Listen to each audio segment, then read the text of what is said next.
Scripture reading this morning is taken from Hebrews chapter 4. Hebrews chapter 4, verses 14 through 16.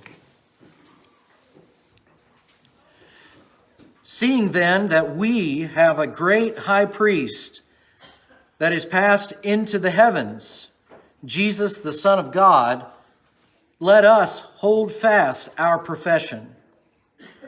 For we have not a high priest which cannot be touched with the feeling of our infirmities, but was in all points tempted like as we are, yet without sin.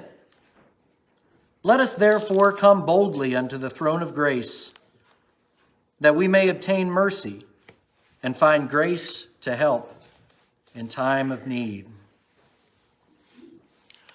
We can say that Jesus is our great high priest, and rightly so. But what in the world is a priest? What does a priest do? What does the great high priest do? A priest is, in a word, a mediator. Someone that goes between two parties or two individuals, that stands between the two, hopefully to make some sort of reconciliation or to make friends again. That's what it means to reconcile. To be friends again. That's what a mediator does. He or she, as the case might be, mediates. There's a great passage in the Old Testament book of Job that is so revealing of the human problem. Job, in his many struggles, and most people, it's interesting, the New Testament writers say you've heard of the patience of Job. Most people have heard of Job, whether they've ever read the Bible or not. He's the suffering man, and most people have heard of him. In the context of his suffering, he goes through a series of mental exercises, some of them born out of conflict with his miserable comforter friends. But one of the statements that he makes is so powerful. He cries out in his misery as he wants an audience with God. He says, "There is no mediator between us." One translation says, an umpire, which I find to be an interesting translation. But an umpire does mediate, so I guess it works. But he says there is no mediator between us, speaking of himself and his Creator, with whom he has a bone to pick, by the way. And he finds out at the end of the book, but nonetheless, he says there is no mediator between us who may lay his hand on us both. What Job was crying out for long ago was a proper go-between, someone to mediate between him and God. He believed that he had a justified reason in having an audience with God, but he also understood that God is God and he's not. And that, quote unquote, walking up to God was not going to be an option. He needed help. He needed a helper to go between him and God. You can go as far back as the book of Genesis, really the early chapters. I believe there is some implication all the way back in Genesis chapter 3 and 4 of the reason why a priesthood of any sort ever came about. When Adam and Eve sinned, one of two things happened. And I suggest to you that one is the more likely of the two. After Adam and Eve sinned and became aware, became conscious of guilt, and that is a human issue that everyone has to deal with. Guilt has to be dealt with properly, or it's a disaster. So God offers the answer to that. But aside from that, because of their shame, they felt their nakedness. They felt this shame, this sense of shame, and it manifested itself in physical ways. And of course, you might remember that they sewed fig leaves to cover themselves, aprons as it were. The Bible tells us that God made them coats of skins. Now, as far as I can tell, those skins would have come from one of two places. Now, God could have said, "Let there be skins." I have no doubt about that. It's not a matter of power. So that is a possibility. But I think the second possibility is the one that falls in line with the entire scope of Scripture, which is that God slaughtered an animal and made those coats. May very well have done that in front of them as a demonstration of the price of sin, of the cost of sin, of the need of death, the death of one who wasn't the offender. And there's so many things involved in that. From that time forward, in Genesis 4, when Cain and Abel come along, you'll find that Cain and Abel are worshiping God. And in the context of their worshiping God, Abel is offering sacrifices to God.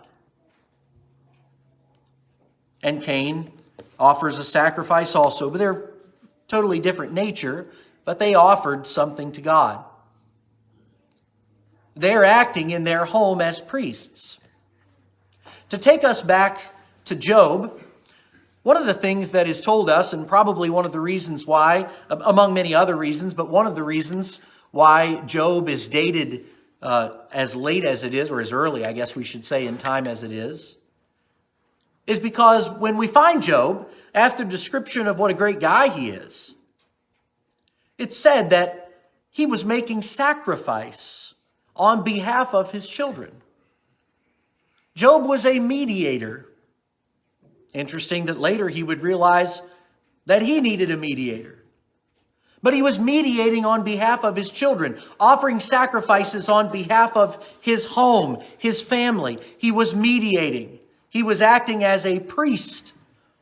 This concept was born at the dawn of humanity, and more specifically, after sin came into the world and guilt needed to be dealt with. And it first began, as far as I can trace in biblical history, it began with the heads of households. They acted as the priest of the household. The sacrifices that were offered, the way to appease our Creator, all of that was done through the head of the household. Massive responsibility. Of course, over time, that took on a life of its own in the world and grew into the systems of the world. And you can read about the ancient civilizations, how they all not only had their great kings, as it were, but almost all of them had a priesthood. Glenn was preaching my sermon to me after Bible class this morning, talking about priesthood. Of course, this ties into our Bible study. And when God called Abraham and told him that through him and through his descendant, all the nations of the earth would be blessed, a system was developed by which this nation would bear this responsibility really for the world of carrying out this mission. And so a priesthood was born. A divine priesthood, one according to God's order written in the law that we have in the Old Testament today. But all priesthoods, no matter what nation, all of the mediators, all had a variety of problems, similar to the ones that the Hebrews writer tells us about in this book of Hebrews. One of which is that the priesthood would necessarily have to change hands. Now, the priesthood was usually pretty high in the pecking order politically, and so it became a source of tremendous corruption. And so throughout the years, up until the time of Jesus, most kingdoms had a priesthood, and most of them were corrupt. Actually, in fact, they were usually more or less corrupt. There really was no question about it. They could be bought and sold, and they were. Not only in contrast to Judaism, but in contrast to all other human systems, the book of Hebrews introduces us to humanity's great mediator, the great high priest. And not the great in contrast to other priests that served in other nations at other times, but great in the sense of another caliber altogether. Great in the sense of the one and the only. Jesus is the only high priest of humanity. One of the great benefits, one of the great blessings of that is that you and I, although we are, as Christians, we are commanded to be subject one to another in love, that we are to obey them that have the rule over us. Those things are involved in the book of Hebrews, chapter 13 and verse 17, Hebrews 13 and verse 7. That's true. There are subcategories of our living in submission one to another. But when it comes to sin, when it comes to the big stuff, because all have sinned and fallen short of the glory of God, and irrespective of whether or not segments of humanity or individuals in humanity respect that, that is humanity's greatest problem. It is, in a sense, humanity's solitary problem, all other problems stemming from it. Sin is the great problem. If you don't nail down the great problem, then you'll never understand the value of the great solution. The great problem is sin. It's not war. It's not economics. It's not even hunger. Even though all of those are problems, they're subcategories, symptomatic of the great category, the solitary category of man's problem, singular, which is sin. That not being known, the high priesthood of Jesus becomes irrelevant. Take or leave. But once it's understood that all men sin and fall short of the glory of God, what we really need, what we need primarily, is a mediator. Someone who can make friends again between us and our Creator. And Jesus is not just the great in a category of other great humans. Jesus is the only. And missing that, all truly has been missed. I want to share with you quickly a few points that the Hebrews writer makes in this great book, this great letter to the Hebrews about our great high priest. Number one, his mercy is certain. His mercy is certain. You can imagine with a bought and paid for priesthood that mercy wouldn't be a certainty. I suspect that mercy would be the case for some people. I'm sure that mercy was extended by virtue of nepotism or favoritism. I mean, every human institution deals with favoritism, nepotism. We don't have to have a show of hands. I assume anybody that's been out in the working world has dealt with such a thing as favoritism or nepotism. You may have even been involved in it. Sometimes you might even think the best thing to do in this instance is to show some favoritism because maybe the policy as written actually is going to give us the worst possible decision. It's unavoidable. It's because the human realm is imperfect. But that means that some people will be favored sometimes that shouldn't be favored. Maybe people that have power, connections, money, influence, whatever. Beyond and over the right connections. So mercy is not certain in the world's view, but with our high priest, mercy is certain. And why is that? Well, we go to our text that we read a moment ago. Seeing then that we have a great high priest that is passed into the heavens. That's in contrast to passing beyond the veil in the tabernacle. He actually went into heaven itself. Jesus, the Son of God. Let us hold fast our profession, because, look at verse 15 of Hebrews 4. For we have not a high priest which cannot be touched. So the double negative is a positive, right? We have a high priest who can be touched with the feeling of our infirmities. He sympathizes with us. Who does he sympathize with? Well, he only sympathizes with those who have enough money to have an impact. No. He only sympathizes with those who have the right connections. He'll sympathize with anybody if that's what they desire. He can be touched with the feeling of our infirmities, but he was in all points tempted like as we are. In other words, he's been through it. There's nothing that we go through in this life that he doesn't also go through and didn't also go through. And by the way, I would suggest to you, I believe Jesus was tempted to a degree that you and I never are. I don't know that I can prove that statement, by the way. But I believe there are some things that Jesus endured that you and I haven't been asked to endure. It's not a matter of Jesus reaching our level. I don't think we'll ever reach his level. But he has been touched with everything that we do deal with. And he's sympathetic because he did. Just like if you've been sick and you know somebody else that's sick, or you've suffered a loss and then you know somebody else that's suffered a loss, and it's different, isn't it? It's different when you've been through it. Before that, you may have never thought of it before. You may have heard of somebody being sick and you sympathize. But after you've gone through that, now you empathize. The difference between sympathy and empathy: sympathy says, I'm sorry for you, and empathy says, I could be you. Well, Jesus was us. He was. Jesus Christ came in the flesh and lived like you and me.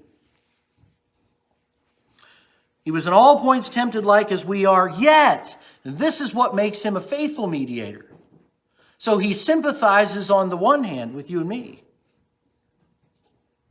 But yet, he's without sin. He never offended God. He's the answer to Job's cry. There wasn't anyone at that moment as he understood it, but he knew what the need was.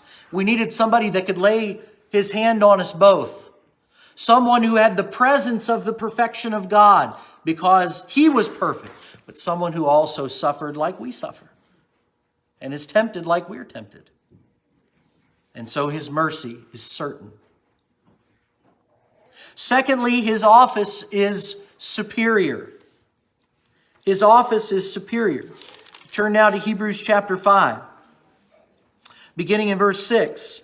It is said to Jesus, or was said to him, by way of prophecy through the Old Testament. It says in Hebrews 5, beginning verse 5 actually, so also Christ glorified not himself to be made a high priest, but he who said to him, you are my son, today I have begotten thee. As he said also in another place, thou art a priest forever after the order of Melchizedek. Now, I'm going to say what the Hebrews writer said to their original recipients. We don't have the time to bear all of the conversation about Melchizedek. But if you drop down to Hebrews chapter 6 and verse 20, that Melchizedek is brought up again. In verse 19 it says, which hope we have as an anchor of the soul, both sure and steadfast, which enters into that within the veil, whither the forerunner is for us entered, even Jesus, made a high priest forever after the order of Melchizedek. Well, the Hebrews writer goes to great lengths to argue the case that the priesthood of Melchizedek had to be greater than the priesthood, the Aaronic priesthood of the Old Testament, the Levitical system. And what was promised about Jesus is that his priesthood would be outside the boundaries, outside the bounds of the Levitical priesthood. And again, the Hebrews writer goes to great lengths to argue why the Levitical priesthood was not perfect in itself. It wasn't perfect because the men who conducted it were all imperfect. And all of them died and had to be replaced. And as Glenn was pointing out to me just a few moments ago, none of them ever offered themselves. But Jesus not only offered a sacrifice, as it were, but he offered himself as the sacrifice. His office is superior. Again, in Hebrews 7 and verse 3, speaking of Melchizedek, without father, without mother, without descent, having neither beginning of days nor end of life, but made like unto the Son of God. The presentation of Melchizedek is, we don't know where he came from, but he didn't come from that priesthood. We don't know about his lineage. It's all outside of that Jewish system. It antedated it. It came before. And he who was the father of that nation paid tithes or tribute to this high priest Melchizedek. So he had to be greater than Abraham and had to be greater than everybody that came from Abraham. But the promise that was made to Jesus is that his priesthood would be more like that. But his would be eternal. His office is superior. He's the high priest to end all high priests. In fact, if you go back and study the last 2,000 years as compared to all of previous written history that we are aware of, the high priesthood of nations has gone the way of the dinosaur. They don't exist. All the ancient nations had them. But Jesus changed all of that. His mercy is certain. His office is superior. And I'm going to give you this one in close. I've actually got 4 more, but I'm way out of time. So I'll give you this one. I'll finish it tonight. His appointment is divine. His appointment is divine. Go back again to Hebrews chapter 5. The writer there argues, beginning in verse 1, for every high priest taken from among men is ordained for men, and this is a great phrase, in things pertaining to God. Boy, is that a full phrase. Things pertaining to God. What is it that men have been trying to do throughout the endless centuries? Been trying to make connection with God and making a mess of it all along the way. But Jesus is the one who really makes reconciliation in the things pertaining to God. That's man's greatest problem and the great solution of it. That he, continuing the passage here in verse 1, that he may offer both gifts and sacrifices for sins, who can have compassion on the ignorant and on them that are out of the way, for that he himself also is compassed with infirmity, and by reason hereof he ought, as for the people, so also for himself, to offer for sins. And no man taketh this honor unto himself, but he who is called of God, as Aaron was. So also Christ glorified not himself to be made a high priest, but him who said to him, you are my son, today I have begotten you. His appointment is a unique divine appointment, outside of the Levitical priesthood and certainly outside of any other priesthood that ever did exist. His coming into the world was not like anybody else's coming into the world. His coming into the world was a unique coming into the world. His existence in the world was unique. Everything that he did was unique. He was the only one of his kind, the only begotten of the Father, full of grace and truth, John wrote. And his appointment was divine. In Hebrews chapter 7, beginning in verse 12, for the priesthood being changed, there is made of necessity a change also of the law. For he of whom these things are spoken pertains to another tribe. That's Jesus. Well, what tribe did he come from? Well, he didn't come from the tribe of Levi. He came from the tribe of Judah. Of which, that tribe Judah, no man gave attendance at the altar. For it is evident that our Lord sprang out of Judah, of which tribe Moses spoke nothing concerning priesthood. And it is yet far more evident, for that after the similitude of Melchizedek, well, there he is again, there arises another priest who is made not after the law of a carnal commandment, but after the power of an endless life. Now, there's a priest that you can get behind, someone who will be there for you forever. For he testifies Thou art a priest forever after the order of Melchizedek. Second time that's been quoted in the book. For there is verily a disannulling of the commandment going before for the weaknesses and unprofitableness thereof. This appointment was divine, outside the scope of the Levitical priesthood, outside the scope of all other priesthoods. So with Jesus, everything is different and everything is unique. His mercy is certain. His office is superior. His appointment uniquely divine. There is no one else qualified to go between us and God. And I think a great way to end this lesson is an encouragement. An encouragement for everyone here to think seriously and soberly about the fact that we must have a mediator. Now, if there was no such thing as a final day, if there was no such thing as a final judgment, a final reckoning of all things, then again, we put Jesus on the outskirts. He's really irrelevant and unnecessary, not worthy to think about. But if there is such a day where all people are gathered together before God, and all people must give an account of the deeds done in the body, as Paul wrote, if all of us must stand before God, then it stands to reason that because none of us can stand before God, because all have sinned and fall short of the glory of God, that we'd better have a mediator. We'd better have someone to stand between us and God. Someone like an umpire. Someone like a mediator who can lay his hand on us both. We are going to stand before God. The question is, will we have a mediator when we get there? If not, we are woefully and eternally undone. There is no other high priest. There is no other priest. There is no other system. That is the argument of the book. Failing to answer to Christ is the failure of all things.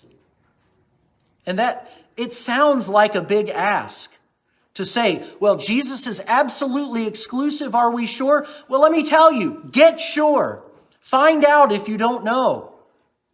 It's certainly worth, if you're going to exist eternally somewhere, and I certainly believe that you are, isn't it worth 20 hours of your life to investigate it? To become certain, am I going to stand before God in judgment? Am I going to give an account of my life? And if so, will I have a mediator? Surely that has to be worth a few hours of your time. But as I understand what the Bible teaches, we all will stand before God. And because of our sin, we need a helper. We need someone that has made us friends again.